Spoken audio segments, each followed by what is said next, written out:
nosotros estuvimos trabajando lo que es, en las últimas clases, era la transición, diríamos, del sistema feudal al sistema capitalista y vimos algunas cuestiones de cómo era el contexto durante los siglos del feudalismo y después un poco también de estos contextos de la transición del capitalismo y particularmente vimos la teoría de la economía mundo, donde hablábamos de países que de acuerdo a su ubicación geográfica y a los medios de producción que disponían, estaban ubicados, de acuerdo a la teoría de Wallenstein, en centro, semiperiferia, periferia, y hemos visto que cada uno tenía ciertas características, lo que nos llevaba a una especie de división internacional del trabajo. La clase del día de hoy vamos a ver lo que es el tema de revolución industrial, y antes de empezar el tema vamos a ver un pequeño video de 10 minutos.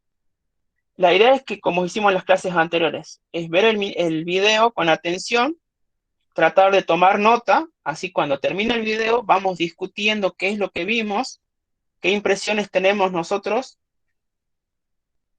de, del video, y después vamos a ir relacionándolo con la temática de la clase del día de hoy. Y mientras tanto también yo les pido que si tienen acceso al aula, yo subí un texto que está junto con en el apartado de material de trabajo, que lo vamos a usar para la clase del día de hoy, que está consignado como el origen de la revolución industrial. Les pido que los que puedan lo descarguen, igualmente yo los voy a proyectar después en todo caso para ocuparlo. ¿Bien?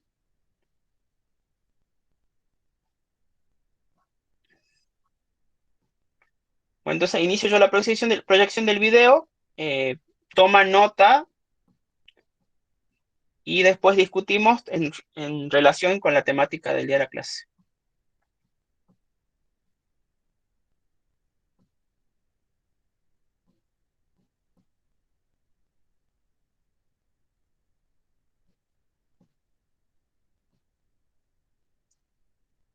Encuentra en constante funcionamiento.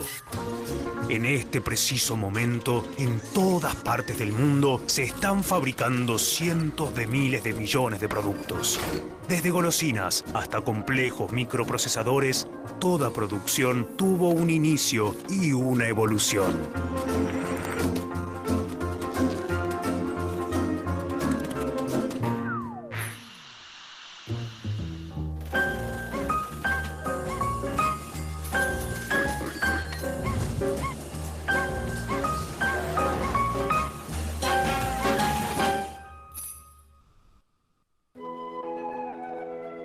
Ellos son Santiago y Verónica.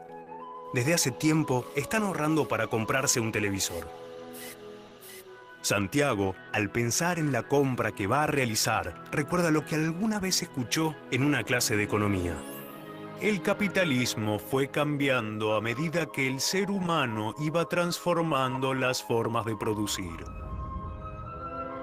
Esos televisores, por ejemplo, fueron ensamblados en Argentina y fabricados en distintas partes del mundo. Pero ¿cómo llegamos a producir de esta manera? Viajemos al principio de todo esto para entenderlo. No. Todavía un poco más atrás. Unos 7000 años antes de Cristo.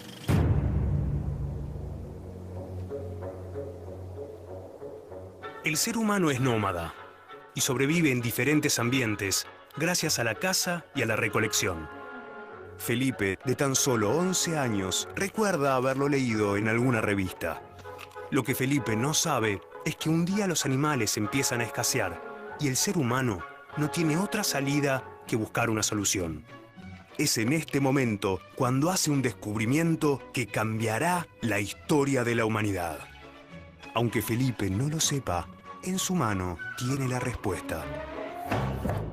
Una semilla que no alcanza para comer, pero si se riega, después de un ciclo de crecimiento, se convierte en comida.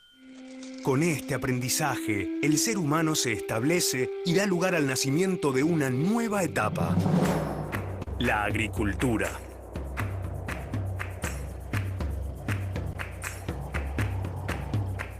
El hombre se vuelve sedentario y controla la producción de su porción de tierra. Así aparece el concepto de propiedad, dando inicio a una sociedad mucho más compleja.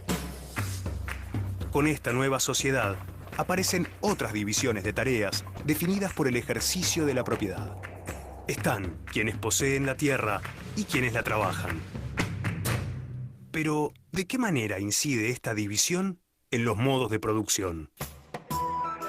Durante la Edad Media, los reyes distribuyen las tierras con sus habitantes entre los señores feudales. A cambio de protección, los campesinos trabajan otorgando la mayor parte de su producción al señor feudal en las llamadas relaciones de servidumbre. Este sistema es conocido como feudal.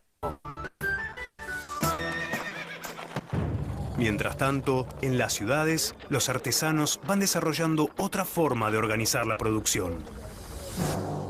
En Inglaterra, a mediados del 1700, el ser humano descubre algo que genera un nuevo giro en su historia.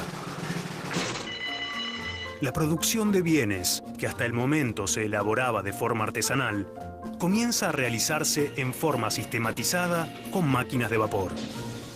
No solo aumenta la productividad, sino que además nace una nueva organización social, impulsada por la producción fuertemente regulada por los gremios de origen medieval. Es en este momento de la historia cuando nace el capitalismo.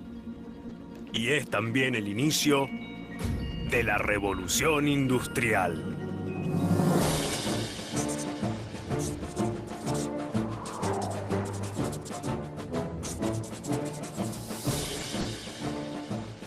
Durante este periodo, se pasa de una economía rural, basada fundamentalmente en la agricultura y el comercio, a una economía de carácter urbano, industrializada y mecanizada. Las primeras máquinas que generan el cambio aparecen dentro de la producción textil. Las protagonistas son la hiladora Spinning Jenny y la tejedora Flying Shuttle. Pero es la energía la que lleva la revolución a su punto más alto. A partir del carbón, se desarrolla la máquina de vapor y el ferrocarril. Ahora todo lo que se produce puede llegar más lejos y en menor tiempo. En Estados Unidos, Alemania y Japón se incorpora la energía a través del petróleo y la electricidad. Se desarrollan entonces las industrias básicas de química, siderurgia y mecánica.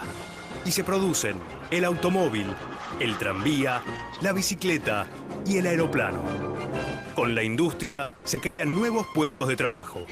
Familias enteras se mudan del campo a la ciudad para trabajar en nuevos espacios industriales. Con el dinero como gran sistema de intercambio, aparece una columna fundamental del sistema económico: el asalariado. El sueldo permite comprar lo que se necesita para vivir. Pero no todo es color de rosas en este periodo productivo. La mayoría de los sueldos son demasiado bajos y todos los integrantes de la familia deben trabajar para lograr sobrevivir. En ese contexto, surge un hombre que decide aplicar un método diferente dentro de las fábricas. Frederick Taylor.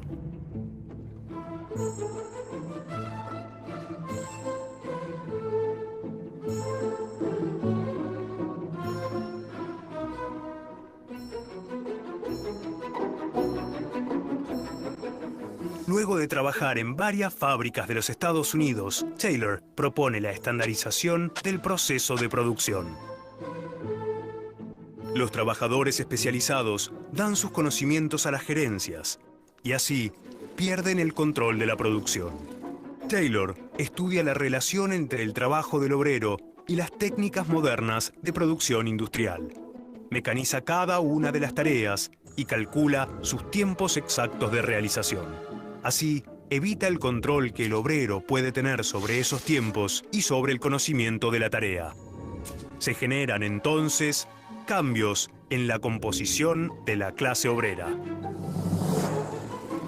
El trabajador capacitado es reemplazado por grandes masas de trabajadores no especializados. Y la mayor explotación de estas masas permite a las fábricas acortar los tiempos y aumentar la capacidad de producción. Este nuevo sistema de organización, en honor a su creador, se conoce como Taylorismo. Pero aquí no finaliza la historia. El ser humano sigue buscando nuevos caminos. Un hombre llamado Henry Ford encuentra otra forma de producir. En su fábrica de automóviles, Ford busca generar más cantidad de vehículos en menos tiempo. Y con esto, hacer de algo para pocos, algo para muchos. Basado en las ideas de Frederick Taylor, Ford desarrolla lo que conocemos como la línea de montaje. Básicamente, se trata de una mejor y más eficiente forma de usar la cinta transportadora. La teoría de Ford tiene dos características. La primera, cada operario, junto a la cinta transportadora, tiene una única labor que repite una y otra vez, y otra vez, y otra vez, durante todo el día. La suma de cada tarea, al final del recorrido, da como resultado el producto terminado. La segunda. La cinta arrastra todos los componentes del producto y su velocidad permite controlar el ritmo de trabajo. Para que este proceso sea optimizado al máximo, todas las piezas deben ser idénticas, al igual que el producto final. El obrero ya no necesita desarrollar un oficio, solo una actividad puntual repetida. Así, el trabajo se empobrece. En sus trabajadores, Ford descubre otra de las claves de su éxito. Al pagar salarios más altos, los empleados de la fábrica pueden convertirse en sus propios clientes. Al masificar la producción, se masifica el consumo y el dueño de la fábrica aumenta sus ganancias. Este modo de organizar la producción es llamado Fordismo. Más adelante en la historia, con la crisis capitalista de los años 70, surge un nuevo modo de organizar la producción y el trabajo. Del otro lado del mapa, más precisamente en Japón, la fábrica de automóviles Toyota aplica un nuevo modo de producción, el toyotismo, basado en el concepto Just in Time. Con el justo a tiempo, a diferencia del Fordismo y el Taylorismo, que fabricaban en masa y almacenaban en grandes stocks, se produce según la demanda del cliente. En otras palabras, lo mínimo y necesario para cumplir con el pedido en función de la demanda. La producción en masa de un solo tipo de producto es reemplazada por la cantidad exacta de una gran variedad de productos vendidos previamente. El trabajador ahora debe ser multifuncional para poder manejar simultáneamente diferentes máquinas necesarias para los distintos productos. Las nuevas tecnologías de comunicación, informática y electrónica, sumado a los bajos costos de importación y exportación de mercadería, permiten que las tareas que se hacían dentro de una misma fábrica se realicen en diferentes espacios y partes del mundo. Lo que antes se producía en un único lugar, ahora puede ser diseñado en un país, fabricado en otro y ensamblado en un tercero. Estos televisores, por ejemplo, ensamblados en Argentina y producidos en distintas partes del mundo. Tras años de trabajo y un sueldo fijo, Santiago y Verónica logran ahorrar y se compran el televisor que tanto querían. Y no solo eso, ahora también saben que las tres formas de organizar la producción en el sistema capitalista, el Taylorismo, el Fordismo y el Toyotismo, tuvieron algo en común: producir la mayor cantidad de productos con el menor costo posible, aunque fuera a costa de la explotación del trabajador. Así, la máquina sigue funcionando.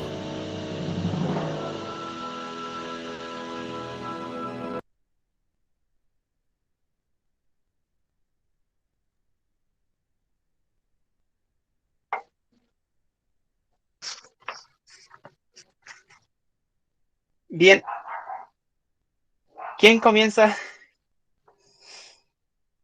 Impresiones del video y cómo lo podemos relacionar con lo que fuimos viendo en las clases anteriores, empecemos ahí.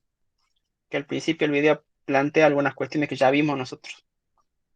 Y bueno, da el comienzo de lo que es el capitalismo, digamos. Sí, así es.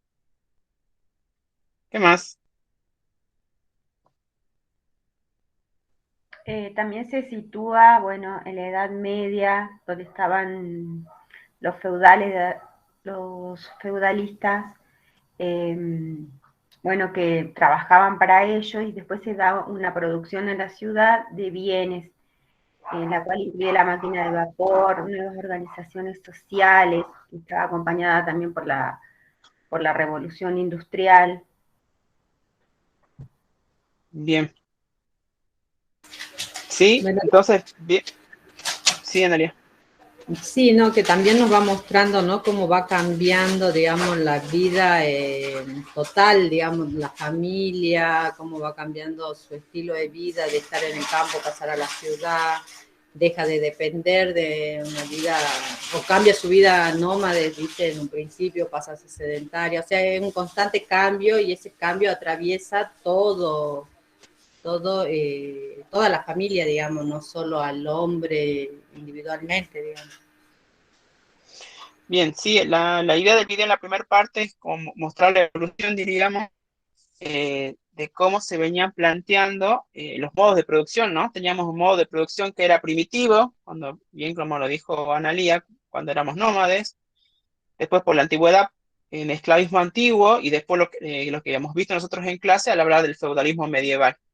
Y en esa transición se da lugar al capitalismo moderno con la revolución industrial que va a dar puntapié a todo lo que va desarrollando el video, ¿no? O sea, como bien lo dijo Analía, van cambiando, y como están diciendo ustedes acá en el chat también, ¿no? Se cambian las formas de producción, los momentos históricos también van evolucionando y se van instaurando nuevas formas en que los dueños de los bienes de producción van a tener una relación desigual también con la clase trabajadora. Entonces también vemos qué circunstancia le queda le queda a la clase trabajadora, ¿no? Sí, la idea del video era esto, ¿no? También un poco caracterizar el feudalismo para ir mostrando este proceso, y como lo fui diciendo yo, ¿no? O sea, desde una sociedad primitiva, cómo llegar a esta sociedad de capitalismo moderno, y en este caso nosotros vamos a ver lo que es el desarrollo de la primera revolución industrial a partir del siglo XVIII, 1760 aproximadamente, hasta el 1840, donde nosotros vamos a tener pautas como la que fue marcando el video, de que fueron apareciendo nuevos adelantos tecnológicos, también lo que decía Analia, también que se fueron cambiando las formas de producir los bienes. Teníamos, en el feudalismo eran más que todos artesanales, y después se empiezan a armar otras organizaciones como gremios de artesanos, que van a tener nuevas reglas, y después también de darle espacio, ¿no? A estas industrias nuevas, ¿no? ¿Algo más que hayan apreciado en el video? Sí, ahí, como digamos, marca claramente un antes y un después, cuando después del invento, digamos, de la máquina de vapor, que es otra como consecuencia, digamos, un cambio muy grande, digamos. Ya se habla, digamos, Sí. de economía industrializada, decía, particularmente en la parte de textura. Y así, Sí. digamos, han ido apareciendo estos economistas que vienen a ser Federic, Claro, sí, son economistas, sí, que crean, diríamos, formas en las que organizar el trabajo. Y bueno, obviamente todos estos cambios, digamos, de cómo se iba manejando la economía también trajo paralelamente cambios, digamos, a nivel social, digamos. Sí, así es. También nos va mostrando, ¿no? Cómo el mismo trabajo va perdiendo valor, digamos, o sea, teníamos un trabajo especializado que era considerado importante, por decirlo así, y cómo eso mismo se va empobreciendo en la medida que ese conocimiento se va disgregando y alterando también todo nuestro proceso económico. Claro, o sea, los modos de producción dictaminan, diríamos, la relación del trabajador con los bienes que produce, y como lo dice Analia, poco a poco con estos procesos que se van generando, se va distanciando el trabajador de lo que produce, porque al principio uno era partícipe de cómo se armaba o se manufacturaba el producto, y de un tiempo para aquí ya no es así. Ya lo vimos con todas estas formas de modos de producción del Taylorismo, el Fordismo, el Toyotismo, que se va despersonalizando también la figura del trabajador, ¿no? Como asalariado. Hay algo importante también, profe, ahí, donde habla, o sea, no solamente la parte económica, el desarrollo económico, digamos, sino que algo importante que la modificación de la sociedad, digamos, de mudarse de la parte rural a las grandes ciudades, habla, Sí, cambio de sí, hábito y de vida, digamos, es muy importante, digamos, exactamente. la forma como es.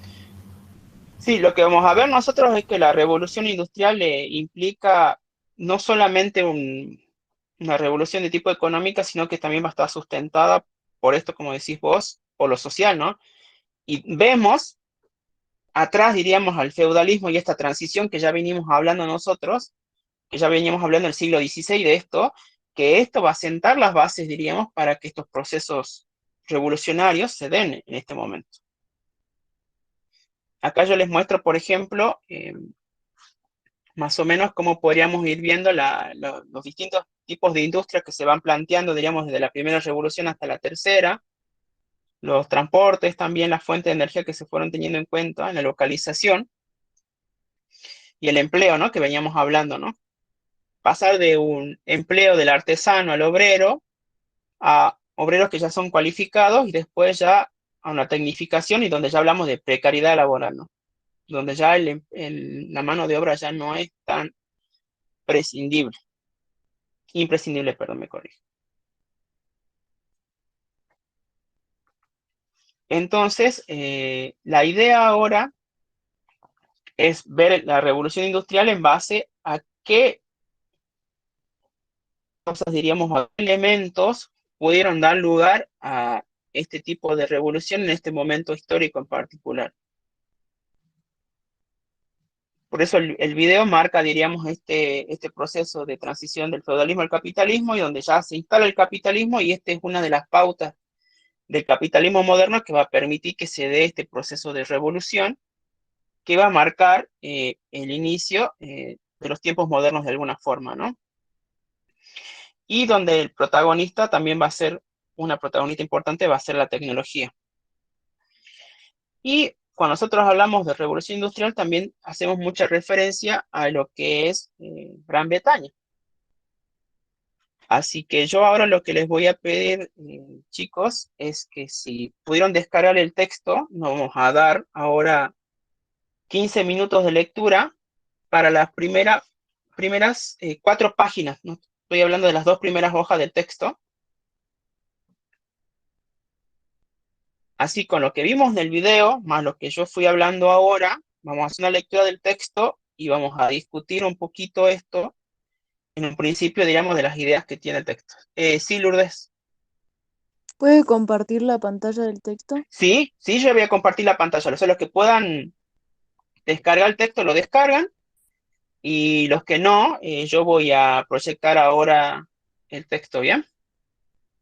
Y cualquier cosa calculamos 15 minutos y hacemos una socialización de las ideas que nos fueron quedando de la lectura y las impresiones, ¿bien?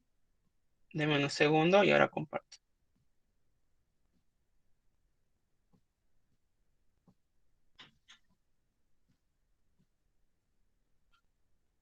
Yo más o menos le iré dando 5 minutos entre hoja y hoja.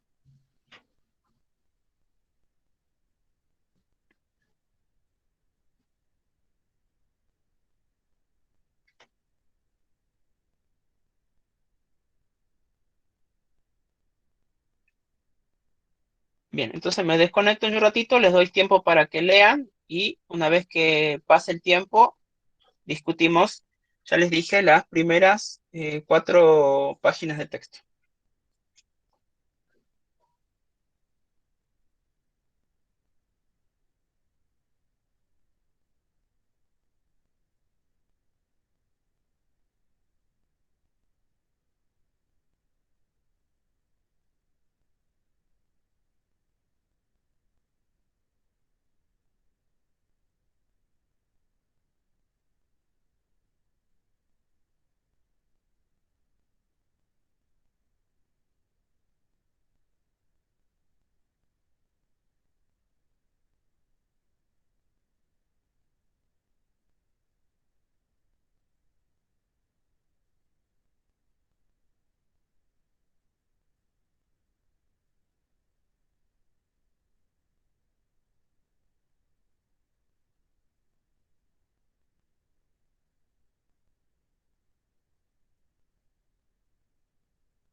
Bien, chicos, hasta donde hayamos llegado con la lectura nomás. Volvamos todos.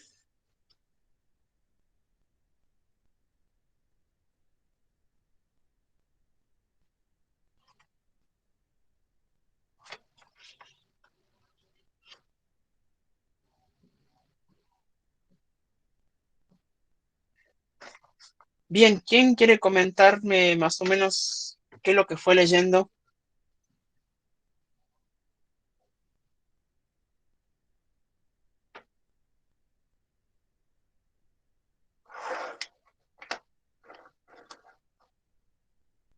Bueno, Chicos, el sí. texto, más o menos lo que intenta el autor es explicar cuáles fueron las condiciones que permitieron que la revolución industrial se diera en Inglaterra y no en otra parte de Europa, o por qué se da en ese sí a fines del siglo XVIII y no antes, y realmente las condiciones estaban para que se dé en un tiempo antes, ¿no? Entonces trata ahí como de evacuar algunas dudas, porque podríamos hablar del clima, podríamos hablar de la situación, de la geografía, y en realidad analiza esos factores, ¿no? Pero bueno, y creo que no sé si llega a una conclusión, pero me quedé en la página 40. No, sí, como dice acá la compañera, o sea, él va marcando el texto, va haciendo un camino para explicar por qué en este momento histórico, por qué en este lugar se va a dar las condiciones para esta primera revolución industrial. Y como lo dijo la compañera, va marcando cuestiones como la agricultura, las cosechas, que poseía carbón también, habla de los recursos humanos que también poseía la región, y condiciones como el clima para el cultivo de algodón. Y más allá de todas esas condiciones que él da, dice que esas no son concluyentes, sino principalmente todo el texto va a ir centrándose en que uno de los puntos fuertes para que la revolución industrial se dé y se dé en Inglaterra es que hay una transformación económica y social. Y esta transformación económica y social se va a dar por la presencia del capitalismo. O sea, sin esta transformación económica y social no hubiera sido posible, diríamos, que se dé esta primera revolución industrial. Más allá de todas las otras condiciones que él va nombrando, lo primordial acá que el autor va a marcar en esta primera parte que yo les dije que lean, es esto, que siempre que estos procesos se den dentro de esta transformación económica es que va a ser posible la revolución industrial.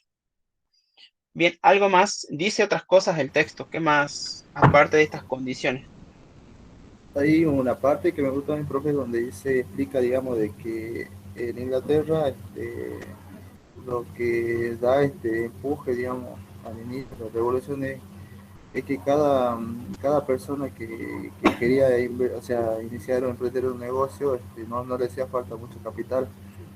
O sea, y eso llevaba a que, bueno, cree su empresa y motivaba a otros que tomen la misma posición, digamos, que empiece también a emprender y no, o sea, no costaba mucho, mucho dinero, no hacía falta mucho dinero para crear su propia empresa y así empezaron a desarrollar, digamos, una economía, digamos, sostenida y bueno, que llegó a que toda la sociedad, digamos, en cierto modo sea emprendedor, es lo que entendí, digamos. Sí, bien, Adolfo, es como más o menos lo estás diciendo, voy explicando vos, es porque hay una sociedad capitalista que busca invertir. Si hay una sociedad capitalista, hay gente que tiene ganancias y tiene recursos. ¿Y qué hacer con esos recursos? ¿Qué hacer con esas ganancias? Entonces el texto explica que va a apuntar de alguna forma a la transformación tecnológica y por otro lado, esto va a permitir que haya inversión en equipo, inversión en las empresas y aunque las inversiones sean en primer momento muy chicas, eso le va a permitir que escalen y que esa pequeña inversión se convierta en una mucho mayor inversión, diríamos. Es otro punto fuerte también. Aparte de lo que marcó Soledad, lo que marcó Adolfo también es importante. O sea, tenemos condiciones externas que van a posibilitar dentro de un sistema económico social, pero también tiene que haber capitalistas. O sea, grupos que posean capital y que ese capital lo inviertan en las empresas. Sin eso tampoco hubiera sido posible la revolución industrial. Y también Bien. otro punto que favoreció fue el acceso, digamos, que tenía, digamos, dice que en un radio de 100 kilómetros tenía acceso para las rutas de navegación, digamos. Está bueno, me gustó el texto porque esa pregunta que se decían, ¿por qué se dio en Inglaterra y no en otros países, digamos? Intenta el autor explicar por condiciones climáticas, geográficas, y no es un hecho que sucedió de la noche a la mañana, sino que ya venía de todo un proceso de años anteriores, digamos, que justamente, bueno, esas condiciones, como decía, comentaba acá el compañero, que ya había, digamos, el campesino, por ejemplo, ya no era productor de subsistencia, sino ya era un productor, digamos, ya vendedor, digamos, negociador. Así es. O sea, todas las condiciones que hemos visto nosotros de la transición del feudalismo al capitalismo acá ya están más fijas, diríamos, ya no están tan frágiles. Aquí ya hablamos de que hay circulación de moneda, ya acá hablamos de que el campesino en sí mismo ya está en las ciudades, las ciudades han crecido, han aparecido estas personas que son capitalistas que invierten la ganancia que obtienen. Y esta ventaja, diríamos, que también tiene Inglaterra con respecto a los otros de las distancias y de los mares que la rodean, que le facilitan, diríamos, y abaratan los costos también del producto que ellos pueden comerciar. Porque más allá de que se produce, diríamos, la revolución industrial y permite la manufactura de ciertos productos, también nosotros tenemos que ver cómo se distribuyen, cómo se venden, cómo se comercializan. Entonces, una de las ventajas comparativas que tiene es la que acaba de marcar el compañero. Bien, otro punto que hayan visto. Sí. Profe, tenía la comparación yo ahí con donde dice el sistema, digamos, los capitalistas de Inglaterra tenían un modo, digamos, de llevar a cabo su emprendimiento, digamos. Ellos hacían, digamos, producían elementos que sean de gran valor, digamos, no iban por las cosas pequeñas, decía. Bueno, porque y esa comparación hago con el Fordismo, que el Fordismo dice que busca primeramente hacer clientes que se vuelquen por las cosas más baratas y económicas, digamos, y a gran escala. Claro, por eso lo que marca Adolfo quiere decir que en un principio, ¿cómo se posicionaban los productos? Los productos que se posicionaban eran los más caros, porque el que tenía capital para comprarlo era la clase alta. La clase baja no tenía poder adquisitivo para comprar los productos. Entonces lo que va diciendo es que se va modificando también de a poco, porque se necesita demografía, o sea, se necesita gente, y se necesita que esa gente posea recursos para comprar los productos. Y si no hay clientes, diríamos, que nos compren, entonces en una primera instancia es como que se mantenía para la clase alta, digamos, la producción, la manufactura. Y después con el tiempo se va arraigando a lo que conocemos nosotros ahora, y como hablaban, ¿no? Los propios empleados de la fábrica son los que compran los productos que se crean, que se ensamblen. Donde surge la economía dependientes que nombran. Sí. Claro, porque el texto también nos habla de que Inglaterra tiene una economía importante, pero el autor marca que más allá de que Inglaterra tenga una economía importante, él habla de una economía europea, él habla de otros países que también están en las mismas condiciones que Inglaterra. Y ahí marca algo que está bueno, diríamos, porque el texto marca que hay zonas avanzadas, hay zonas que tienen potencial, hay zonas que tienen una economía pendiente y habla de zonas marginales, diríamos, y llega a hablar también de algún punto en América. Entonces se sigue hablando de que hay una división en la actividad académica, de actividad económica dentro de cada país, ¿no? Que es lo que habíamos visto nosotros en la clase anterior con respecto a esta economía mundo, donde hay países que están en el centro, semiperiferia y periferia, entonces el autor también nos habla de estas zonas avanzadas o zonas potenciales que también tienen que ver con esto, ¿no? Entonces, ¿dónde lo ubicaríamos a Inglaterra con todas estas posiciones con respecto a la economía, a la teoría de Wallenstein? ¿El centro, la semiperiferia o la periferia? Es el centro. Bien. Es una lectura que podemos hacer. Uno de los países que más logra desarrollarse, digamos, desde ese entonces, ya como que no pierde la marcha. E inclusive, profe, ahí también marca Sí, las diferencias sí, cuando hacen la primera parte del texto al decir que por qué Inglaterra, y ahí sí. muestra esto, como diciendo que en ese lugar era como que era más, era algo más excepcional, tenía una partecita del texto que me gustó que decía lo que mencionó el compañero en la revolución industrial en términos del clima, la geografía, los cambios biológicos y otros factores que influyen. Y ahí es cuando plantea justo este estímulo de la revolución, es como que parte, ¿no? Este término de revolución, este cambio que va a surgir y que a la vez también los recursos naturales que estaban ahí eran distintos, o sea, el mineral, el hierro. Sí, por eso el texto marca que aunque no tenían hierro, diríamos, se ponen potencia industrial, digamos, entonces es contradictorio, pero bueno, es porque el texto va marcando otros elementos eh, que suman, diríamos, a que este país se posicione eh, de aquí para adelante, ¿no? Y también esta cuestión, ¿no? De que el texto marca que esta es la primera, en toda la historia diríamos que se marca, por eso también va a tener ventajas, diríamos, al ser la primera, va a tener ciertas ventajas con respecto a la segunda y a la tercera. Sí, Matías, ibas a decir algo. No, quería comentar de que la revolución, la revolución oriental, digamos, fue la más avanzada que en la revolución occidental. Y aparte de porque, bueno, nosotros acá en Latinoamérica producíamos petróleo, maíz, y bueno, nosotros les vendíamos allá a Inglaterra el petróleo, y ellos, junto con las empresas privadas que se instalaban, bueno, producían los vehículos. Allá tienen como 20 vehículos y nosotros acá, no sé, contamos con 5 vehículos o por ahí, que de esto nos servía para trasladar toda la materia prima, digamos. Sí, por eso habíamos hablado la clase pasada que nosotros al ubicarnos casi en lo que sería una semiperiferia o periferia, más que todo, somos productores de mano de obra o materia prima nada más. No manufacturamos mucho. Por eso también en el video también veíamos nosotros qué compramos nosotros eventualmente. Y lo habíamos dado como ejemplo en clases anteriores también cuando compramos un celular, es un celular ensamblado en Tierra del Fuego, pero los componentes vienen de distintos países, no vienen de uno solo.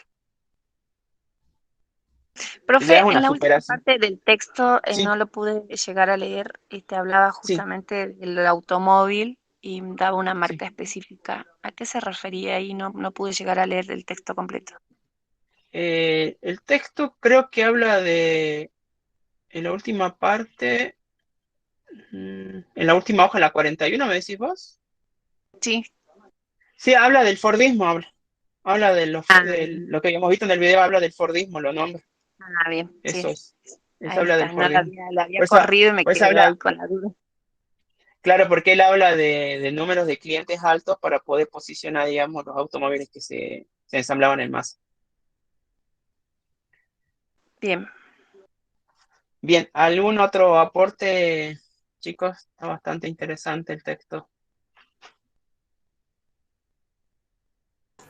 Profesor, por ahí me quedó una duda. ¿Puede ser que el Sí, autor trata de alejar la revolución industrial de los hechos históricos? Como que no tienen, digamos, él habla como que no tiene cierta relevancia, dice como son factores no, externos. claro, no, lo que pasa es que el autor siempre se interroga a él y es como que no quiere dar por cerrado el tema. Él va a plantear que más adelante, cuando sigan con la lectura, el autor va a plantear que efectivamente es Inglaterra el país donde va a iniciar la revolución industrial. Lo que empieza en la primera parte es a decir que hay ciertos historiadores que se dejan llevar y decir, no, la revolución industrial se basa solamente en la creación y avance tecnológico. Porque hubo revolución científica y hubo avance tecnológico, se dio la revolución industrial. Entonces dice que hay ciertos historiadores que se alejan de esa lectura y hay otros que sí caen en esa lectura. Por ahí nosotros en el cotidiano, si a lo que aprendemos por ahí en la secundaria es claro, nosotros causa, bueno, nuevas tecnologías, nuevos capitales, revolución industrial. Y lo que estamos viendo acá con el texto es que es mucho más compleja la trama de la revolución industrial. Inclusive no no, fijan tampoco un lugar, porque solamente plantean un año nada más. claro, él va planteando en un siglo, y estamos hablando de 100 años, y él todavía marca que hay 200 años de historia atrás, por detrás todavía que posibilitan este hecho histórico acá. Y todavía la revolución industrial se da en proceso, no se da en el siglo XVIII, se da en un tiempo histórico que no es circunscrito a una fecha específica. Por eso cuando hablamos, y bien lo dijeron ustedes, estamos hablando de una revolución. Las revoluciones son procesos históricos en el tiempo. O sea, no es que yo digo Revolución Francesa 1789, es que en el 1789 se dio el proceso. No, hubo muchas cuestiones anteriores y muchas cuestiones posteriores que nos permiten hablar de una revolución. Lo mismo que la Revolución de Mayo. No la suscribimos nosotros a una semana y a 1810. Hubo muchos procesos anteriores que no son capaces aquí en América, sino también en Europa, que desembocaron en este proceso revolucionario. Entonces, respondiendo a tu pregunta, Analía, es eso. Él interpela a los historiadores y dice que hay algunos que tienen en cuenta este detalle y otros no.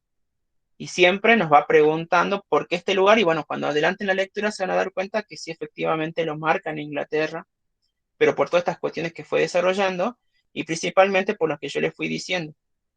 Hay una economía de tipo internacional y hay una transformación económica y social que se va a dar por el capitalismo. Esto es lo más fuerte, digamos. Todas las otras cuestiones van a ir sumando, obviamente, de lo que hablamos del clima, de lo que hablamos de la ubicación, lo que hablamos de la sociedad inglesa, porque también llega a hablar también del tipo de Estado que llega a tener Inglaterra, ¿no? Que va a ser diferente de la forma de gobierno que va a tener Inglaterra, Francia y España. Vamos a hablar de formas diferentes de gobernar. Eso también es una condición, diríamos, para que se dé esta primera revolución industrial. Ahí habla de 3 factores también, profe, Sí. que habla del mercado interno y el mercado externo, y bueno, y la función que cumple el gobierno, y creo que dice Sí. algunas veces de manera descuidada, y bueno, y que el mercado interno tiene diferentes factores, digamos, que hacen que progrese, digamos, la economía. Exactamente, y como factores, claro, factores internos hablamos de la población y hablamos de que esa población tenga recursos para comprar los bienes también, y de la mano de obra, ¿no? Que necesitamos nosotros, o se necesita en ese caso para poder sostener este proceso.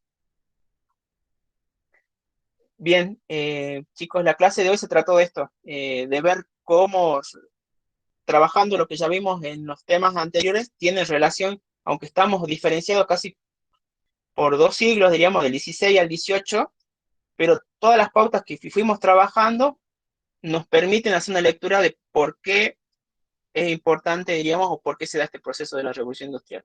Y con el video yo le quería mostrar que a veces nos vamos muy atrás y este irnos muy atrás nos permite hacer una lectura de por qué los sistemas de producción que nosotros conocemos ahora son lo que son, diríamos.